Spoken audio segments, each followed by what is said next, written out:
प्रज्ञ भगवान श्री नागा बाबा की।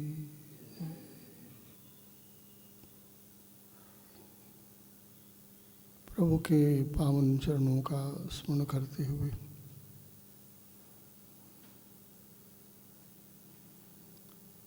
इस उपनयन दीक्षा समष्टि में जो आप सब उपस्थित हुए हैं और इस जिज्ञासा से कि हमारे जीवन का धर्मानुसार पथ प्रशस्त हो गए, तो ये आपसे कहूँ जन्म सबको मिला हुआ है, लेकिन जीवन किसी किसी को मिलता है।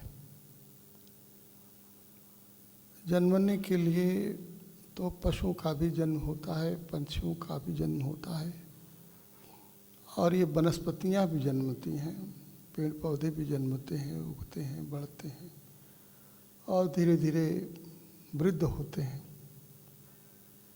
और उनकी भी संतति होती है और एक दिन उनका अवसान होता है।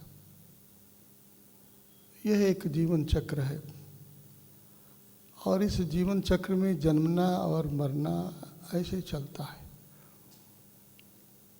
लेकिन सचमुच में जो जीवन है, और अर्थ आपको करें तो आपको समझ में आएगा, जिसे हम जीवन कहते हैं वह तो एक प्रकार से समझें तो जीते जीते मरने की यात्रा है। ऐसा लगता है? आपको लगता है जिसे हम लोग जीवन कहते हैं वो क्या है? जीते हैं जीते हैं जीते हैं जीते हैं, कह रहे हैं कि हम जी रहे हैं और एक दिन मरते हैं। तो ये जो यात्रा है हमारी वो किधर है? जन्म की यात्रा मरने के लिए। जो जन्मता है उसका मरण होता है, जीवन नहीं प्राप्त होता है। जीवन को पाना एक दूसरी चीज़ है और वो दूसरी चीज़ क्या है, उसकी हम आज यात्रा प्रारंभ कर रहे हैं। तो सबसे पहले हम आपको सुनाए,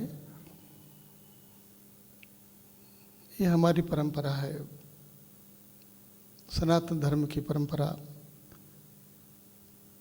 ये परंपरा संस्कारों की परंपरा है।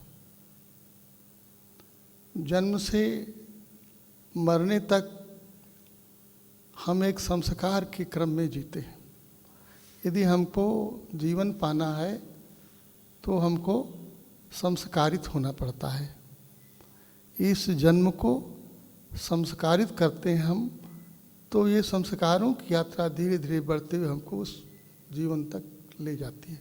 शरीर तो मरता है, सबका मरेगा, लेकिन जीवन इस शरीर से पार है।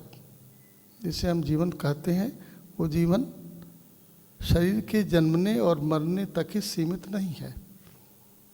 और क्यों, तो आपको मैं बोलूं, आप समझ सकते हैं। ये देह आई है इस संसार में, तो ये देह जाएगी, ये दिखता है।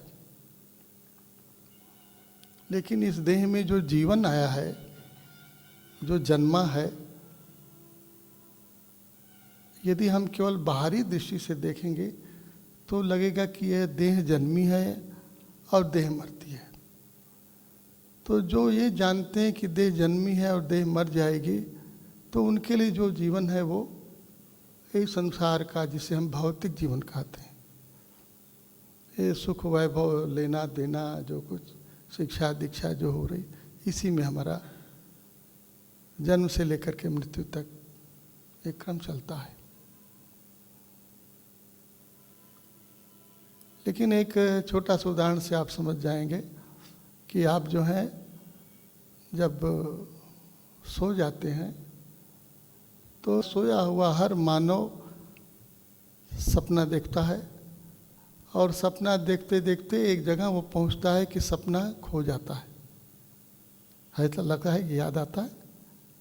जब हम सपना देखते हैं, बहुत प्रकार का सपना चलता है, लेकिन एक जगह आता है कि सपना विदा हो जाता है। तो जब सपना विदा हो जाता है तब कौन रहता है वहाँ? कोई रहता है? कोई रहता है? हम रहते हैं, आप रहते हैं, रहते हैं। ये याद करके, ये देखिए जानने की चीज़ है। ये जानेंगे तो जिस लिए आए हैं वो लक्ष्य आपको समझ में आएगा। सपना खो जाता है तब हम खो जाते हैं, नहीं? जब सपना खो जाता है, कुछ दिखता नहीं है, तो देखने वाला भी कोई नहीं रहता, नहीं? हम भी नहीं रहते, ना हम जो देखते हैं वो ही नहीं रहता, तो हम भी चले जाते हैं और वो जो हम देखते हैं वो भी सब खो जाता है। इसको हम लोग सुषुप्ति कहते हैं। सब सो जाता है ना? तो ये जब सो जाता है, इसका तात्पर्य सब खो जाता है, सब मर जाता है। तो एक मोटी बात है और बहुत गंभीर बात है। ये अध्यात्म का बड़ा मूल तत्व है जो आप सीख सकते हैं, समझ सकते हैं, हर बच्चा समझ सकता है। तो जब सब खो गया, आपका नाम खो गया, आपका ये जो रूप रंग है ये खो गया, कि रहता है। और ये भी ख्याल चला जाता है कि हम स्त्री हैं कि हम पुरुष हैं, ख्याल आता है लड़की हैं कि लड़का है, ख्याल आता है। ये सब जो है विदा हो जाता है, सब खो जाता है। तो ये सब खो जाने के बाद फिर क्या बचता है? कोई चीज़ बचती है? हमारा ये नाम रूप चला जाता है, हमारा जो है हमारी जो पहचान है वो बिल्कुल चली जाती है। फिर भी हम रहते हैं कि नहीं रहते? आप बोलेंगे कि रहते हैं कि नहीं रहते, हमको क्या पता, ये भी पता नहीं होता। लेकिन हर आदमी जब जागता है तब उसको पता होता है कि मैं बड़ा सोया था, सपना भी नहीं देखा था, ऐसा पता लगता है आपको, है ना? सबको पता लगता है। सुषुप्ति के बाद लौट करके आप आते हैं और पता लगता है। ये मैं क्या बताना चाहता हूँ, जब सब खो जाएगा, ये देह मर जाएगी, और फिर जब जागेंगे आप तो पता लगा कि मैं सोया था, ये सब मैं देख रहा था।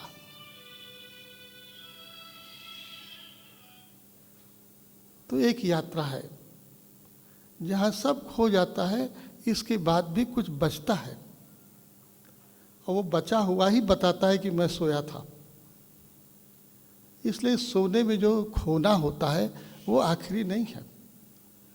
तो सोने के बाद जो न खोता है, जो बचा रहता है, वही तो इस देह में आया है, नहीं क्या?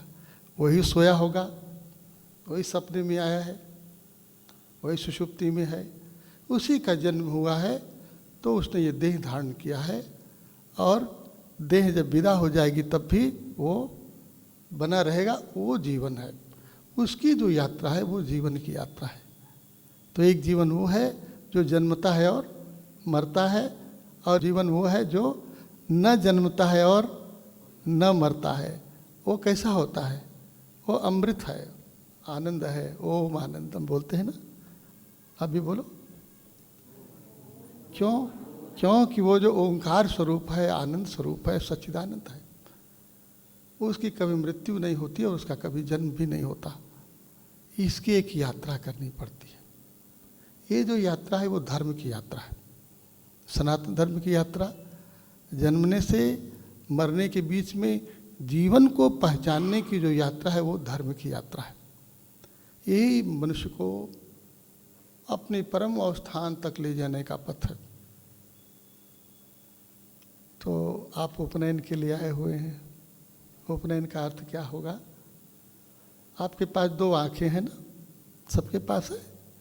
तो दो आँखों से जो दिखता है, मैं बहुत पहले भी लोगों को सुनाया करता था, दो आँखों से जितना दिखता है, पहले बोलते कि एक आँख बंद करिए, कितना दिखता है?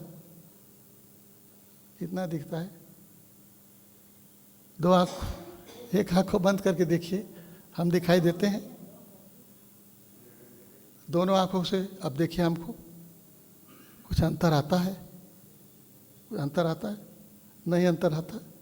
एक आँख से जितना दिखता है, दो आँख से उतना ही दिखता है। हाँ, उतना ही दिखाई देता है ना। ये मैं बहुत दिनों से पूछता हूँ लोगों से, बहुत दिनों से पूछता हूँ कि दो आँखों से कितना दिखता है? जितना एक आँख से दिखता है उतना ही। फिर से सोच के बताइए, देख के जी। दोनों में क्या अंतर है? दोनों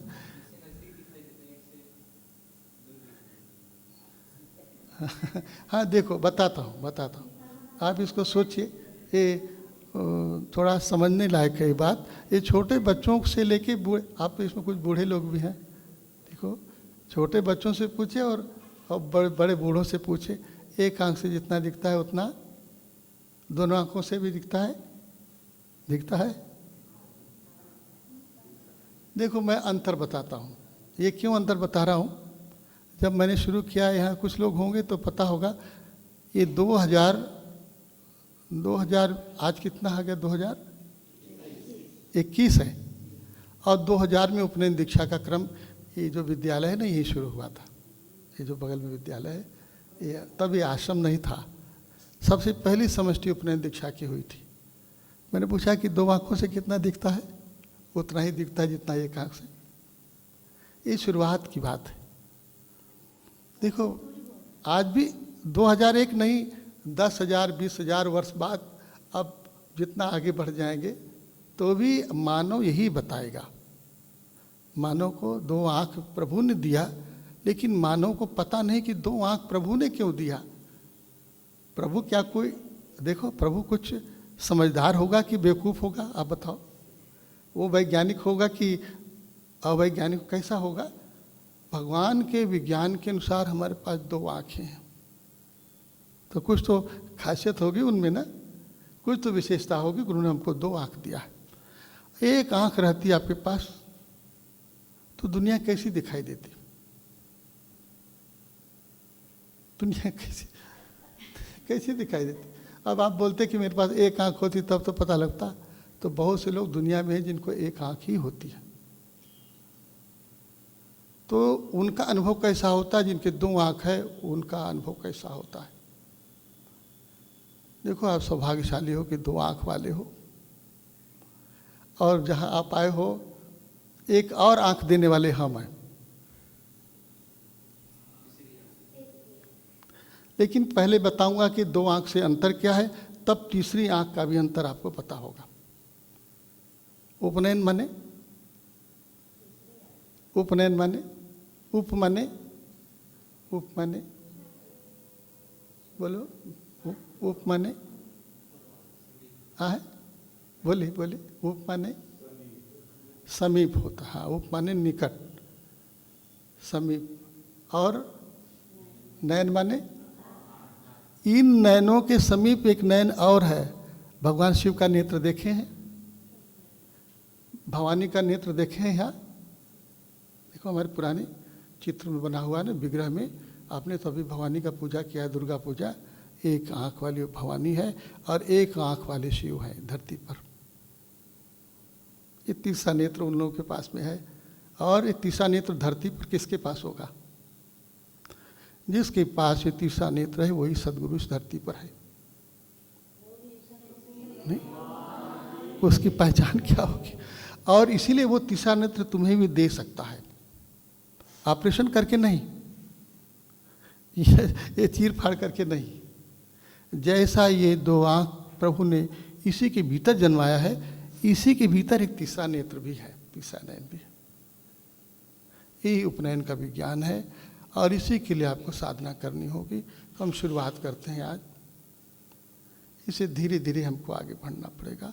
एक यात्रा है। यदि आप सोचोगे कि मेरा तो अब उपनयन हो गया, अब हमको क्या, अब तो सब हो, ऐसा नहीं है। उपनयन हो गया तो अभी जो 3 दिन यहाँ रहेंगे मेरे पास ना, एक यात्रा हम आपको कराएंगे ना, क्योंकि उपनयन होता है, इसके साथ वेदारंभ होता है। ये हमारा संस्कार है। वेदारंभ होगा तब आप वेदों के ज्ञाता होंगे, फिर तब यहाँ से जाओगे, समावर्तन होगा, तब आपका शादी विवाह होगा। होना चाहिए यही। विवाह कब होना चाहिए? गृहस्थी में जब जाओगे तब। ब्रह्मचारी हो तो ब्रह्मचारी अवस्था में ये ज्ञान आपको मिलना चाहिए और उसका प्रयोग करो गृहस्थी में। और कब तक? कब तक? जब तुम्हारे कोई संतति हो जाएगी, उस संतति के भी संतति हो जाएगी, तब क्या करोगे? बोलो। दो आंख वाले क्या करते हैं? दो आंख वाले कहते हैं अब उनका लड़का खिलाएंगे, उस लड़के का भी लड़का होगा तो उसका भी थोड़ा, उसको भी खिलाएंगे, घुमाएंगे पार्क में, हाँ नहीं यही ना करेंगे? और जी वही काम रहे, वही ये दो आंखों वालों का यही काम है। जब तक न मर जाए तब तक क्यों दिखेगा? नहीं, लोग पूछते हैं कि मुझे सुनते हैं, हम विचार करते हैं, किताब पढ़ते हैं, समझते नहीं हैं। क्योंकि अब जो धर्म की समझ है वो तीसरे आंख वाले को ही समझ में आएगी। और तीसरा आंख उघरई विमल विलोचन ही के, तीसरा नयन कहाँ होगा? मानस चौपाई, मानस तो आप पढ़ते ना, उघरई विमल विलोचन ही के, यहाँ एक नयन, यहाँ ये हृदय की जब नेत्र खुलते हैं, सूझई रामचरित मन मानिक। भाव क्या करते हैं प्रभु? कैसे हमारे संत बोलते हैं? सूझई रामचरित, भगवान का जो चरित्र है कब दिखाई देगा? रामचरित मणि मानिक। और आगे क्या है बोलिए आप? गुपुत प्रगट जह जो जही खानिक, कि किस खान में, किस खदान में क्या कहाँ गुप्त रखा हुआ, कौन सा मणि है, कौन माणिक्य है, कहाँ है वो, तब हमको सूझे, तब पता लगता है। तो भगवान की चरित्र का पता कैसे लगता है? एक तो दो आँखों वाले को पता लगता है रामलीला में, और एक तीसरी आँख वालों को पता लगता है अपने हृदय में भगवान की भक्ति शुरू होती है ना? तो हमको अपना जीवन, इस सबको नहीं होता है, ये ना जानो कि सबका उपनयन होगा, सारी धरती के लोग, अरे सब लोगों को बुलाया गया है, सब लोगों के लिए द्वार खुला हुआ है, लेकिन बहुत लोग हैं जो आते ही नहीं। वो बोलते हैं ना कि ये ब्राह्मणों का एक पवित्र होता है, क्षत्रियों का होता है, वैश्यों का होता है, शूद्रों का नहीं होता है। क्यों? बुलाने के बाद भी जो आया ही नहीं विद्यालय में, वो एडमिशन ही नहीं लिया, तो मैं क्या करूं मेरे भाई, बताओ क्या कर सकते? अरे डॉक्टरी के लिए आपने एप्लीकेशन दिया होगा कि हम डॉक्टर बनेंगे, दिया होगा तो पढ़ेंगे, इंजीनियर बनेंगे, सब कुछ बनेंगे। आपने किया ही नहीं, पढ़ाई ही नहीं की है, लेकिन आप चाहते हैं डिग्री भी तो हमको भी मिलना चाहिए, हमको भी डॉक्टर की डिग्री मिले, कंपाउंडर की डिग्री, सब चाहे जो डिग्री लो आप, मास्टर डॉक्टर जो भी करो आपने, तो ये डिग्री ऐसे नहीं मिलती है। ये मिलती है कैसे? सबके लिए। ये नहीं है कि शूद्रों का उपनयन नहीं होता, सबका होता है। हमारे वेद बोलते हैं शूद्रों का होता है, स्त्रियों का होता है, पुरुषों का होता है, लेकिन आओ तो अपने गुण कर्म स्वभाव को पहचानो, और अपने गुण कर्म स्वभाव में जो तुम्हारा जीवन है, जब उसकी यात्रा करोगे आप, तब तुम्हें इसका पता लगता है। तो एक बहुत बाहरी बात से हम लोग समझते हैं कि ऐसे ही सब हो रहा है, लेकिन वो बात तो ऐसी है नहीं। तो फिर पूछो, दो आँखों से कितना दिखेगा? देखो अभी शायद समझ में आवे ना, इसमें मेरा कपड़ा है ना, ये इसमें एक ये हाँ, अच्छा हो सकता है, इससे नहीं शायद ना हो, अच्छा देखो हो सकता है। देखो ये इसमें एक लंबाई है ना, और इसकी एक चौड़ाई है ना, है।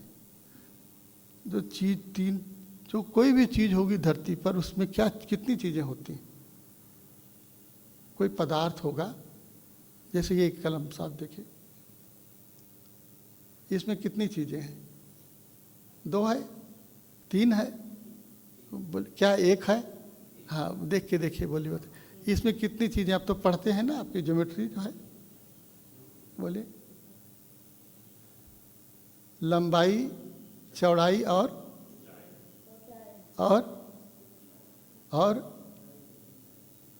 लंबाई, चौड़ाई और अरे ऊंचाई तो यही हो गई ना, ये तो लंबाई हो गई। ये देखो, ये क्या,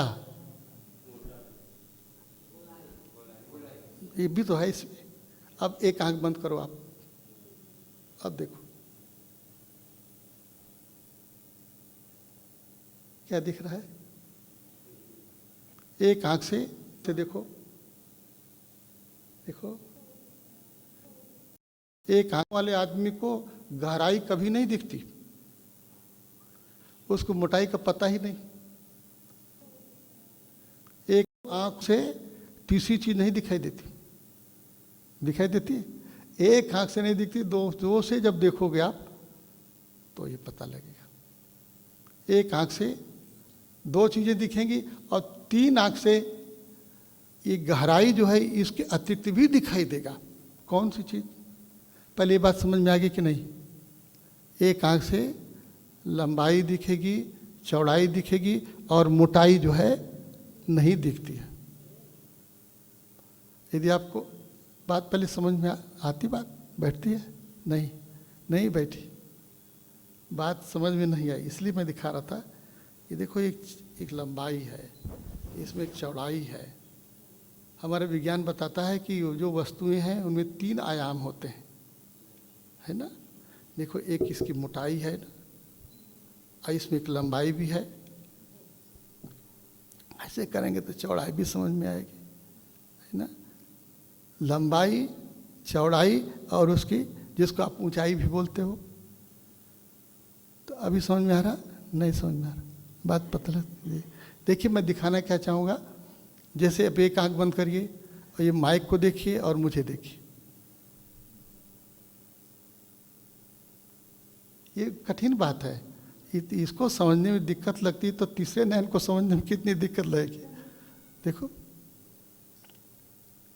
ये माइक देखो और मैं, लगेगा कि मैं ये माइक में ही हूं, ऐसा दोनों एक साथ है।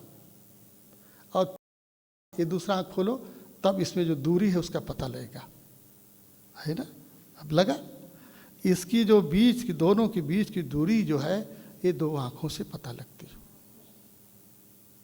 और यदि एक ही आंख आपको परमात्मा ने दिया होता तो दूरी का पता जो है, दूरी को आप जानते लेकिन लंबाई के रूप में देखते। ये जो दूरी 2 के बीच में जो दूरी है उसका पता नहीं लगता। और दोनों के बीच में जो दूरी में क्या है इसका पता हम बताते नहीं। समझ? आप में और मेरे में दूरी है ना, आप वहाँ में यहाँ है, और बीच में क्या है? बीच में क्या है वो आपको नहीं दिखता है। एक आंख और चाहिए, नहीं? वो जो भीतर दिख सके उसके, तो उसकी एक यात्रा शुरू होती है, वो उपनयन है। उपनयन का बहुत सीधा स्पष्ट अर्थ है कि 2 आयाम और 2 आयाम से 3 आयाम और 3 आयाम से चतुर्थ जो आयाम है वो उपनयन दीक्षा की, वहाँ से यात्रा शुरू होती है। तो एक जो चौथा आयाम है उसको हम जानने की यात्रा में पहुँचते हैं। तो आज अब तो अधिक चर्चा नहीं कर पाएंगे, थोड़ी चर्चा कर देते हैं। आपने संकल्प किया है और जो आपका अपना यज्ञोपवीत है ये इस बात का प्रतीक है कि आप इस पथ के यात्री हो गए। तो जो इस पथ का यात्री हो जाए तो यदि वो जानना चाहता है, पहुंचना चाहता है उस गंतव्य तक, तो उसका कुछ तो कर्म होगा ना, कुछ तो करना पड़ेगा। वो उसकी साधना है। उस साधना में जो उपस्थित हो, जो उसको स्वीकार करे, वो दीक्षित हो। दीक्षित का मतलब क्या हुआ? दीक्षित माने एक शिक्षा होती है और एक दीक्षा होती है। तो शिक्षा का अर्थ क्या होगा? शिक्षा का मतलब जैसे मैंने बताया कि 2 आँखों वाले हैं, तीसरा आँख भी होना चाहिए, ये शिक्षा की बात है। यदि आप उसको जानना चाहेंगे, उसकी यात्रा करना चाहेंगे, तो फिर आपको व्रती होना पड़ेगा ना, उस दिशा में आपको चलना पड़ेगा। तो जब जो चलने को तैयार होता है, जो शिक्षा में जाना है, उसको पहचानने के लिए उस यात्रा में जो जीवन लगाने को तैयार होता है,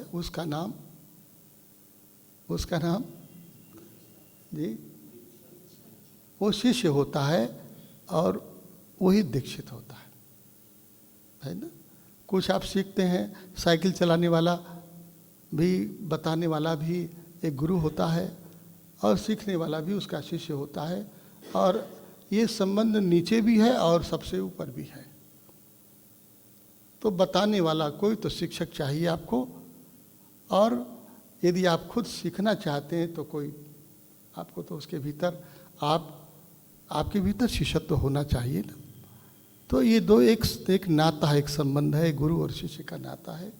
तो गुरु तो मैंने जैसे एक बात तो बताया ना, जो तीसरी आंख वाला होगा तो ही तो आपको तीसरी आंख की बात बताएगा। तो उसके संग में हो करके हमारे सनातन धर्म की यात्रा इस धरती पर आई, और ऐसे आचार्यों का निर्माण हुआ जो इस सत्य को लोगों तक पहुंचा सके। फिर धीरे धीरे एक यात्रा बनी, उतने लोग तो मिले नहीं, साधना में कौन जाए, भक्ति में कौन जाए, इसलिए उसका सब बाहरी रूप बना, और बाहरी रूपों का ये प्रयोग चलता रहा, और धीरे धीरे ये विद्या भी, अब ऐसा तो नहीं कहेंगे कि लुप्त हो गई, लेकिन गोपनीय होते होते कि भाई कोई जब यात्री होगा, कोई जिज्ञासु होगा, कोई प्यासा होगा तो पानी पिलाएंगे उसको। कबीर साहब ने कहा है कि अरे तुम क्या गांव गांव घूम करके ज्ञान देते हो, क्या देते हो? अरे जो प्यासा होगा झक मार के तुम्हारे पास आएगा, ऐसा कबीर साहब ने कहा। तो अभी प्यासा को ढूंढेंगे आप, तो हुआ क्या, धीरे धीरे प्यासा, पता ही लगा कि मैं प्यासा हूँ, कि मुझे प्यास ही चली गई मेरी। तो एक दूसरी दुनिया, तो अब फिर दूसरे लोग आ गए पानी पिलाने वाले कि भाई लो हम ही ले आ रहे हैं तुमको। तो आज देखो क्या हो गया, हमारी जो गौ माता है वो कहाँ गई? हमारी गौ माता, बाहर से आई हुई गौ माता जो जर्सी, वो गौ माता हमारे घर में आ गई, और हमारी माता घर से बाहर। हमने उसी को गाय कह लिया, और जबकि वो लोग इसको गाय नहीं कहते। तो ये अंतर हो गया। इसलिए हम चाहते हैं कि अंतर खत्म हो, फिर से प्यासा, सही बात है कि जिसको प्यास लगी है वही कुएं के पास आता है। लेकिन आज क्या करना पड़ेगा, कुएं को खुद उठ करके आपके पास जाना पड़ेगा, इसलिए कि बताना पड़ेगा कि तुम प्यासे हो। तुम्हारी प्यास जो है इस पानी से बुझेगी, शराब के बोतल से नहीं बुझने वाली है। ये बताने के लिए हमको आपके द्वार पर जाना पड़ेगा ना, और ऐसा होगा तब सनातन धर्म फिर से जागृत होगा, फिर से पल्लवित होगा, पुष्पित होगा। सबके द्वार द्वार जाने का एक अभियान है ये स्वबोधाश्रम हमारा। तो आज आप सब लोग आए हुए, मुझे तो बहुत प्रसन्नता है। जब पहली बार यहाँ उपनयन का कार्यक्रम बना, हमारे पास जगह नहीं थी, आज तो हम लोग अपने जगह पर बैठे हैं, और ये भी कम से कम कुछ तो लोग आए, 10-20 लोग आए हैं आप लोग। और देखो, ये बूढ़े होकर के सुनने की ज़रूरत नहीं है। ये नहीं मैं कहूँगा कि बूढ़े हो गए तो मत सुनो। अभी कल एक सज्जन आए थे, मैंने उनको कहा कि, वो बोले कि बूढ़े भी आ सकते हैं। मैंने कहा आइए भाई, इसलिए आएंगे, आप आएंगे तो कम से कम अपने बच्चों को तो बताएंगे कि बड़ी देर होगी हमसे, तुम थोड़ा पहले तो, नहीं तो आप अपने बच्चों को आने ही नहीं देंगे। आपने सोचेंगे मेरा बच्चा जाएगा साधु हो जाएगा। एक भ्रांत धारणा है। साधु बनना खराब होता है क्या? साधु माने सज्जन, अच्छा व्यक्ति होता है। अपने बच्चों को सज्जन बनाना है तो उपनयन तो कराना चाहिए, हर बच्चे को उपनयन होना चाहिए, और उपनयन के बाद ही शादी विवाह होनी चाहिए, क्योंकि तब उसका सही संबंध बनेगा, सही जीवन बनेगा, सही व्रत बनेगा। तो आज आप एक व्रत के लिए आए हुए। दीक्षित वो होता है जो व्रती हो जाता है, इसी को हम लोग व्रतबंध कहते हैं। तो यज्ञ पवित्र जो है वो आपका व्रतबंध का चिन्ह है कि हम व्रती हो गए। तो मैं मंत्र बोलता हूँ, आप ये यज्ञ पवित्र को खोली और मंत्र सुनाता हूँ।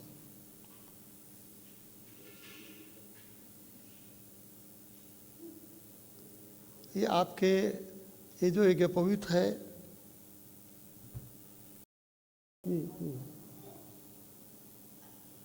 हाँ बस, हाँ बस, सरल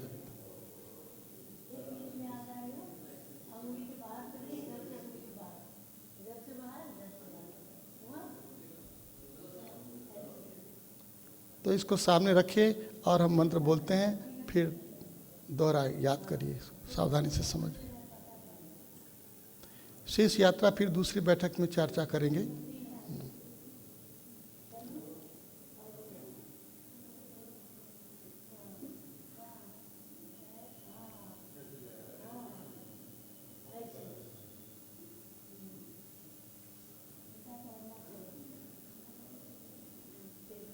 हाँ, बस सामने रखिए, रखिए, जी जी जी।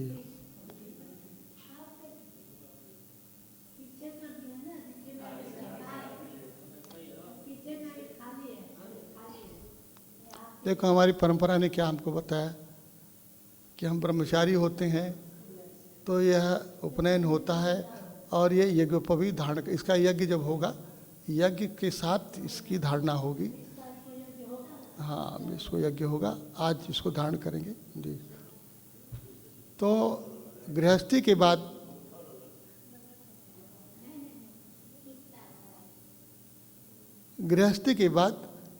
जब बच्चों के बच्चे हो जाते हैं तब एक और आश्रम शुरू होता है। 2 आश्रम के बाद तीसरा आश्रम, उसका नाम है वानप्रस्थ। तब वो फिर से लौटता है, कहाँ लौटता है? संन्यास में। हाँ, जाएगा, लेकिन कहाँ लौटता है? देखो, गृहस्थी के बाद फिर से लौटता है, फिर से वो ब्रह्मचारी होता है। पहले ब्रह्मचारी था, तब गृहस्थी में गया, फिर ब्रह्मचारी होगा, तब सन्यासी में होगा, तब संन्यास्त होगा। ये अंतर है, उसको वानप्रस्थ कहते हैं। तो ये यात्रा है। इस यात्रा से जब चलेंगे तो आपकी एक दिन गृहस्थी खत्म हो, ऐसा दिन आवे, ऐसा आप आज ही संकल्प करिए, सोचिए, समझिए, नहीं तो गृहस्थी अंत नहीं होगी। हमारे कबीर साहब ने कहा कि डोली में आए और डोली में गए और डोली में रह गया पेट। मतलब समझ पा रहे? मतलब समझे? डोली में रह गया और अब फिर क्या करेंगे? फिर क्या करें? तो देखो, डोली में आए, डोली में गए, कम से कम डोली तो छोड़ सको आप। डोली में आए तो गए हो, लेकिन अब डोली चली जाए, लेकिन हम तो जहाँ है वहाँ हो जाए, डोली से उतर तो जाओ आप तो डोली में एक और डोली पैदा करते हो। ऐसा डोला डोली होता ही रहता, जीवन ऐसे ही जाता है। तो ये आज आपसे कहूँगा, आप ब्रह्मचारी जीवन की ये दीक्षा में बैठे हैं, ये भावना प्रभु से करिए कि प्रभु वो दिन हमको दीजिए कि हम एक दिन गृहस्थी पूरी करके आपके कार्य में, आपकी सेवा में अपना जीवन लगा सकें। हाँ, इसी भावना से गृहस्थी शुरू होती है, तब थोड़ी सी गृहस्थी सफल हो जाएगी, है ना? नहीं तो ये गृहस्थी कैसी है कि माया मरे न मन मरे, अब मर जाए शरीर, नहीं मरता है, सही मरता रहता है, ये चलता ही रहता है। इसलिए मुक्त होने की प्रार्थना के साथ महामंत्र सुनिए और यज्ञ पवित्र धारण करेंगे। आज पहले हम महामंत्र बोलते हैं, आप इसे सुनिए केवल, और जितना कह रहा उतना दोहराइए, थोड़ा दोहराइए, बोलिए। बता रहा था, चर्चा आगे ले गया हूँ इसलिए छूट गई बात। एक उपनयन होता है जब हम घर में रहते हैं, तो जो माता पिता, इसलिए मैंने कहा कि बूढ़ों का भी उपनयन होना चाहिए। जब माता पिता शिक्षित होंगे तो घर में आपका उपनयन करेंगे, लेकिन आज घर में किसी का उपनयन नहीं होता, वो जानते नहीं है, तो उसकी शुरुआत हमने की है। कैसे, बोलिए? पहला उपनयन कौन होता है? इसमें से किसी का हुआ कि नहीं हुआ? ख्याल नहीं है। यदि मेरे संग में आए हैं, आपका परिवार आया है, शायद आपको पता होगा, पहला उपनयन होता है कब? जिससे हम आत्म उपासना सिखाते हैं, वो पहला उपनयन है।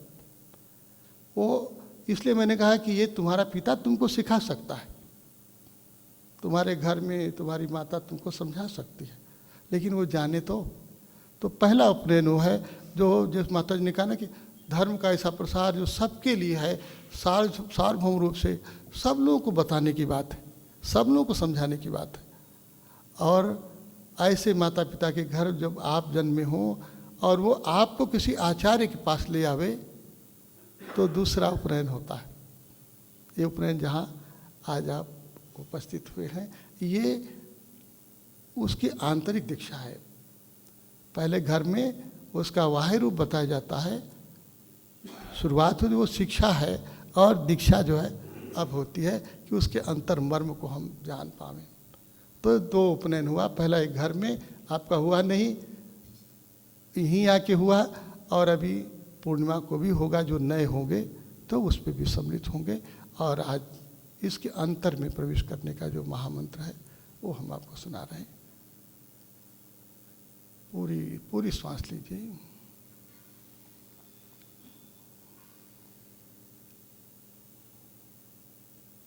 बोलिए, सांस पूरी लीजिए।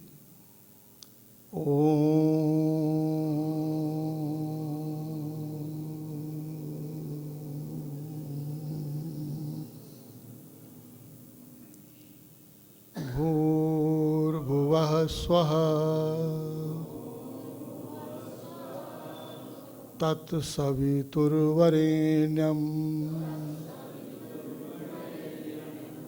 भर्गो देवस्य धीमहि धियो यो नः प्रचोदयात्।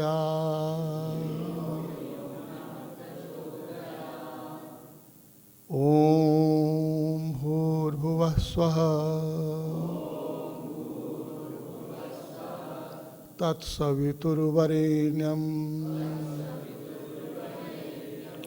भर्गो देवस्य धीमहि धियो यो नः प्रचोदयात्। ॐ भूर्भुवः स्वः तत्सवितुर्वरेण्यं भर्गो देवस्य धीमहि धियो यो नः प्रचोदयात्।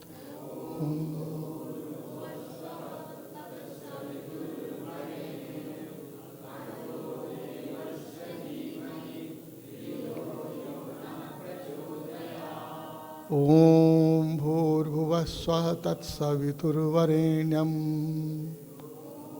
भूर्भुवः स्वः तत्सवितुर्वरेण्यं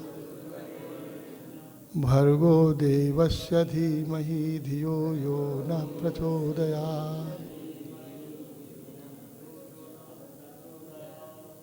पूर्ण बोलिए, फिर मेरे संग संग बोलिए।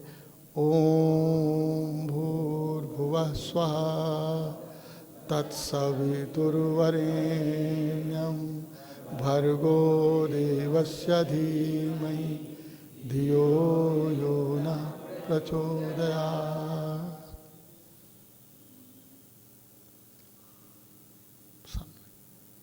मंत्र बोलते हैं, ये महामंत्र, इसके आगे हम इसकी व्याख्या करेंगे जब शाम के समय थोड़ा पहले बैठेंगे, चर्चा करेंगे।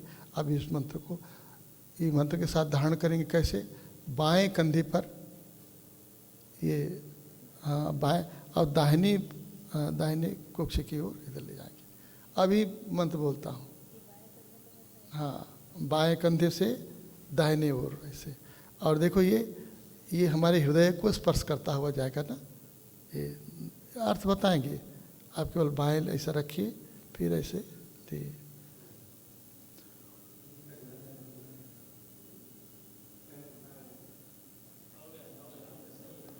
यज्ञोपवीतं परमं पवित्रं, बोलो, यज्ञोपवीतं परमं पवित्रं प्रजापतिर्यत् सहजं पुरस्तात्, प्रजापतिर्यत् सहजं पुरस्तात्। आयुष्यमग्रयं प्रतिमुञ्च शुभ्रं, आयुष्यमग्रयं प्रतिमुञ्च शुभ्रं यज्ञोपवीतं वलमस्तु तेजः, यज्ञोपवीतं वलमस्तु तेजः।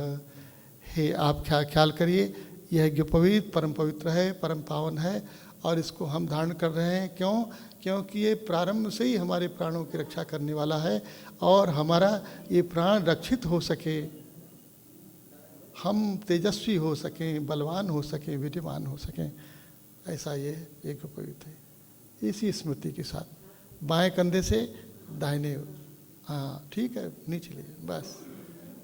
बस हो गया। और इसको जो इस साधना में प्रवृत्त होता है वो द्विज हो जाता है। जैसा माता जी ने कहा कि अंडे में जन्म होता है और अंडा जब फड़फड़ा करके उसमें पंछी निकलता है, अंडा को तोड़ देता है तो पाँख वाला पंछी उड़ता है, उड़ता निकलता है, वो पंखी जो है पाखी, वो द्विज होता है। अभी आप अंडे में हैं, ये आपको द्विज होने की यात्रा का प्रारंभ होना चाहिए। एक फार्मूला बता दिया आपको, एक सूत्र है। कौन सा?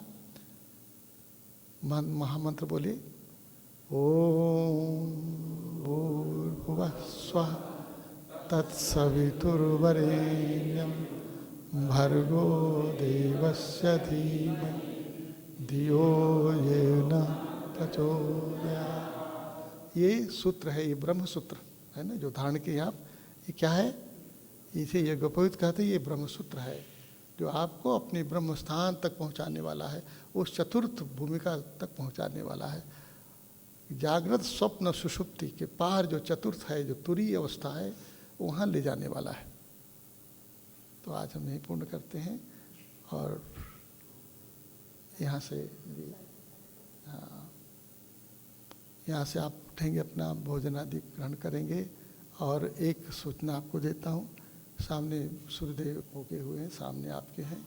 यहाँ से जाएंगे तो भगवान सूर्यदेव को प्रणाम करेंगे, नमन करेंगे और आज से हम समझाएंगे आपको, क्योंकि सूर्यदेव कौन है? हमारे सृष्टि के आदि प्रभु हैं, यहीं से हमारी सृष्टि आती है। और ये महामंत्र भी उन्हीं के प्रकाश का है, क्योंकि उनका ये प्रकाश कहाँ से आया है? जिस प्रकाश से हमारा सूर्य प्रकाशित होता है और सूर्य से प्रकाशित ही हमारा संसार होता है, हम उसी परम प्रकाश की ओर जाने की यात्रा में हैं। बोले श्री सद्गुरुदेव भगवान की।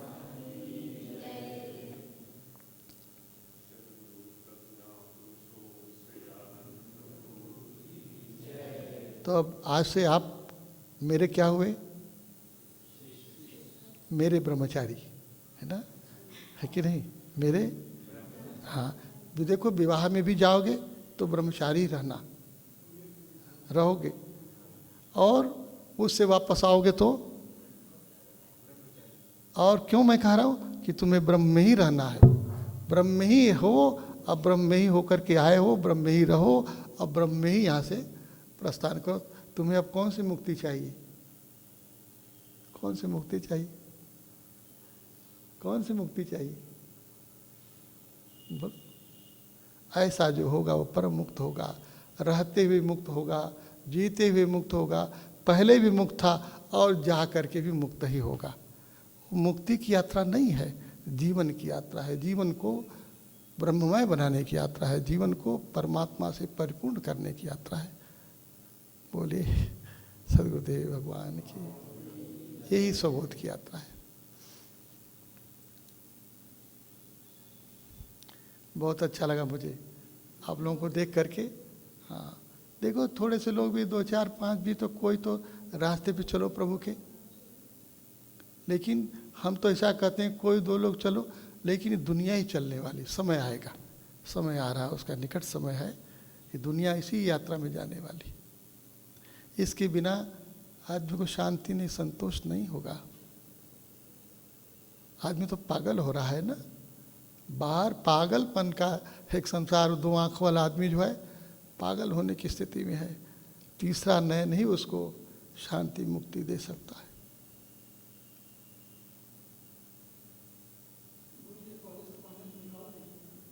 जी, वो अब तो जो पहले का है वो उसको आप गंगा जी में प्रवाहित कर दीजिएगा, निकाल के रख लीजिए पवित्र भाव से। उसमें क्या है, नया है तो परिवर्तन होगा, नया तो परिवर्तन करना चाहिए।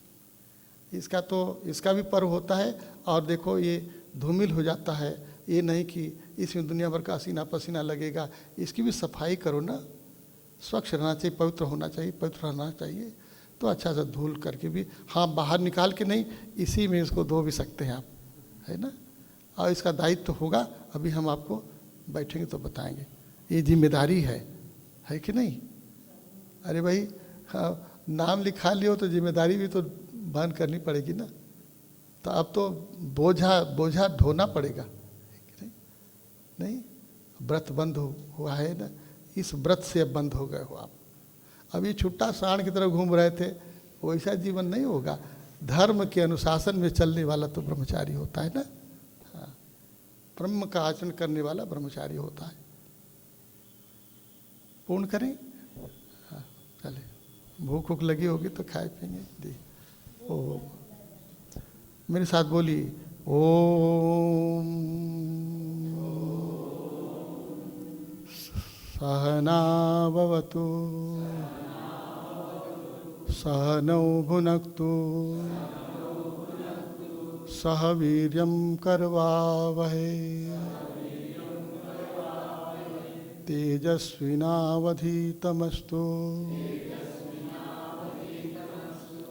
मा विद्विषावहै। ओम शांति शांति शांति।